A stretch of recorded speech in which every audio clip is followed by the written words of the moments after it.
Alright guys, in today's video we're going to remove a Sram crankset labeled a BB30, but it uses a PF30 bottom bracket.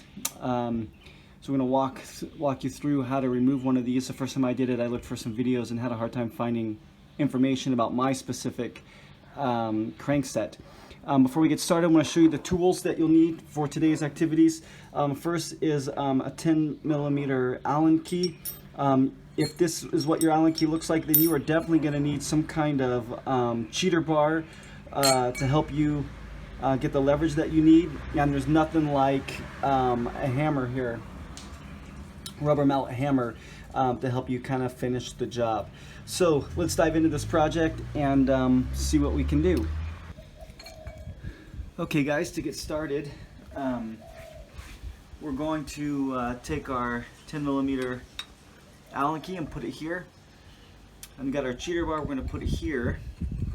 Now, the thing is about this is that it's going to require a ton of resistance to be able to get this to come apart, and a good chance that if I push with my hands, I can't get it. And so what I'm going to try to do is actually use my rubber mallet, and I'm going to put it in here like this, and catch it so that on this side I've got the rubber mallet in, and here the handle, and as I twist here, it's going to provide resistance on what I'm trying to do here in order to get it to come loose. And so you might have to play with it and figure out a good position, whatever you need to do in order to sit this firmly here so that when you crank, it'll start to come out. And you can see it, mine went there. Now, a lot of people have questions because they'll get this initially to budge. It will start to come loose and then it gets tight again. And that is definitely normal. Because this is a self-extracting crank arm, it will get tight initially, and so you're gonna have to get your cheater bar or whatever and give it a couple more rounds before you feel really comfortable with the movement that's here, and not be able to use that cheater bar anymore. So mine, after the third spin, is starting to come out, and I'll be able to spin it even using my hand and the long end like this. What you'll see is the crank arm itself is starting to come off. I'll show you what that looks like. From here you can see there's actual movement as it comes off from there, so it's starting to separate. And what I like to do when I get it to this point is take the chain and just go ahead and take it off of there and set it down here on the frame like that, and then see that this thing is ready to come off, and there you go. Pretty simple, just like that.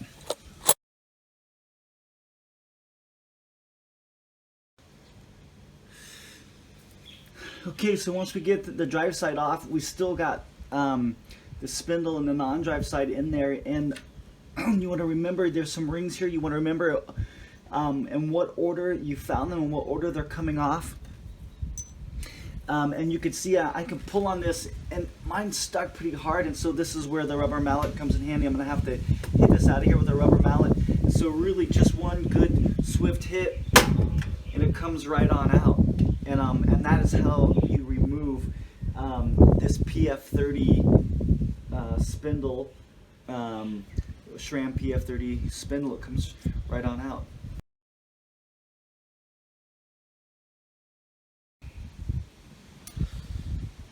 Okay, so now you've got the crank arm off. It's a good chance to inspect your bottom bracket, and probably you're gonna have some dust caps on there that you can take off and clean up, and then you'll be able to see right in here that this is the bearing. And so you want to get your hand in there and feel that thing, make sure that it's spinning smoothly,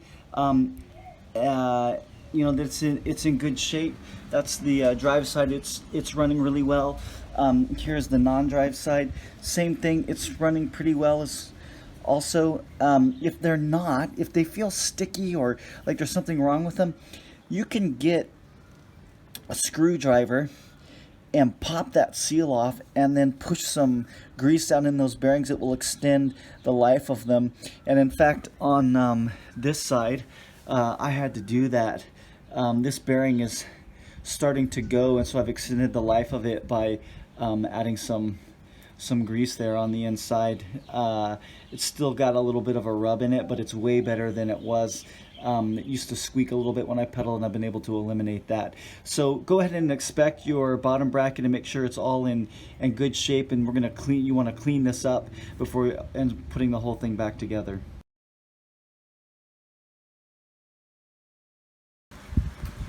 So now that you have your crank arm out, it's a good idea to go ahead and inspect it and make sure everything's okay here. We started this project today because my small ring here, you can see there, it is totally worn, and any kind of hard pedaling causes the chain to slip. So you can see here that these grooves are big.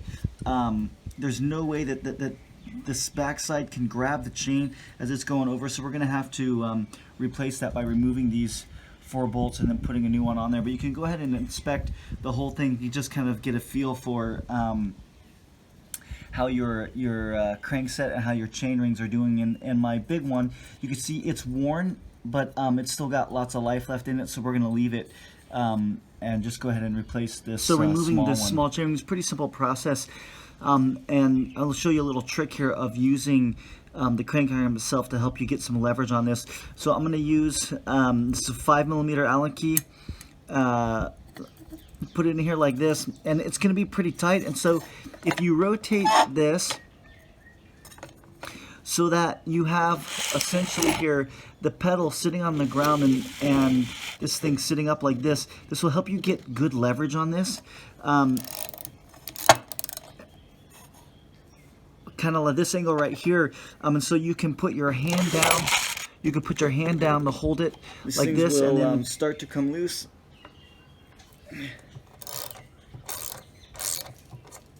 Like that, and we'll just go around and do each one of those using the same technique so that you get good leverage here.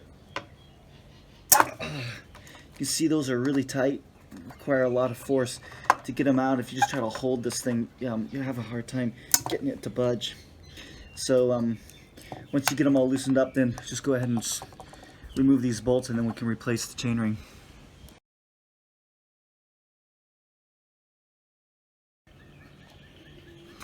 Okay, you can see here that we've got the small chainring, the original one, off. I've gone ahead and cleaned this all up.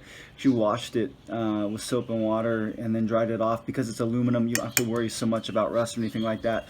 And I've got my new chainring here. Just a word about chain rings. This is a Sram crankset, and I could not find a Sram replacement ring, and so this is actually a Shimano ring. And on the inside, the smaller ring, Shimano and Sram are interchangeable. It doesn't matter so much. You might run into some compatibility issues running Shimano chain rings on a Sram crankset due to the way that these arms extend here. So even though the BCD might be the same, the way that the chain rings fit might not. But on the inner one, it doesn't matter so much. And so we're going to go ahead and put this back on here. Just a word of note, the writing on the chain ring, it goes on the outside, and that assures that you get the teeth facing the right way. So we just got these bolts here. A good thing to do is to dip these in a little bit of grease before you put them on. It doesn't take much. And then you can just start with a little hand tightening to get them kind of in place. And in fact, a good idea might be to use, if you've got one of these right here, put that on the end to get it started, a little bit of grease there on the end. And this will give you, if you have clumsy fingers like me, kind of a way to get started without fumbling it too much.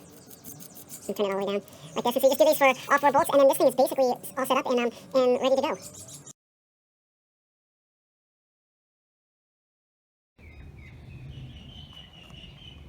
So now that we have the drive side all kind of taken care of, I want to take a look at the non-drive side. And these bottom brackets these cranksets can actually be a little bit confusing. because of this dial system that's on here. And in fact, the first time that I replaced my bottom bracket, I kind of screwed it up by not understanding this dial system properly. And so you can see I've got an arrow on here with a positive sign, meaning that if I twist it this way, the direction of the arrow, it's going to take this collar, this ring here, and move it in. And this is the ring that we use to kind of set the whole system in place. And so there is a tiny, you can see that very tiny Allen bolt right there that takes a very small key. This is a 2mm that we use in here to loosen that and tighten it up. And the thing is that oftentimes once you've done it once, it should be kind of set and ready to go. But sometimes you might need to adjust it. And so just knowing, one, it's so small, you don't want to over tighten it. And so you can see mine's sitting shut like that. So if I twist any harder, I'm probably going to strip this thing out and then ruin it. So be aware of that. You know, once it's sitting flush and flat like it is here, you can't tighten it anymore. Otherwise, you're gonna tear that bolt out. And this becomes important when we install it, which is what we're going to do here now.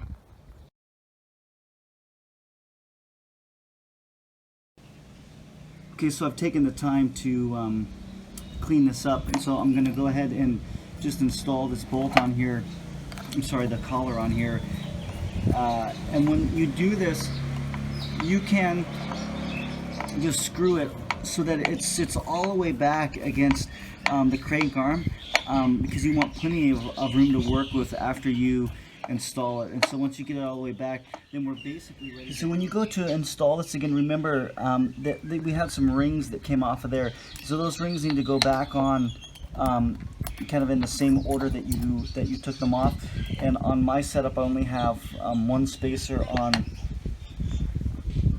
the non-drive side. And so I want you to see that as we put this in here, it's a little bit of a tight fit, and so it can require a little bit of force to get in there. And then what's going to happen is when this thing comes through the other side, it's going to monkey with the dust cap here. And so in order to sit that back, it's actually going to take me 2 hands to push this ring back on here.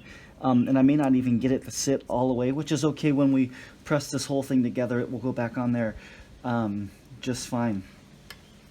So on this side then, I've got that piece that goes right there. And then when you get your drive side ready to go, you want to make sure that you are putting it on here perpendicular to the non-drive side. So the easiest thing to do is to let the non-drive side fall down and then put this up at basically a 90 degree angle from there. And remember, this is self-removing, so it's not going to just slide back on there. It's going to require some turning and stuff to get that bolt to sit, and then when it does, you'll start to see that the crank arm just going to slide right back on. And remember, you've got your chain down in there, and so now is a good time when you get it almost all the way on there to kind of try to reset that chain. And there you go, and that'll let you tighten this down a little bit more. Now again, we want to get our cheater bar towards the end here, and you're not going to use the same, not going to need the same level of torque or tension in order to tighten this up that you needed before. Now essentially is where this whole system kind of comes together in terms of the cinch side. And so what I'm going to do is take a look at this side over here, and you can see I've got lots of room in there. So I'm going to try to tap some of it out a little bit and make sure that it's all taken up. And then I'm going to go ahead and crank this cinch bolt down.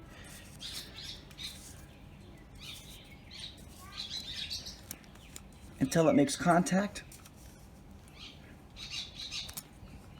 And then when I can't get it down tighter anymore, I know that I'm good to go.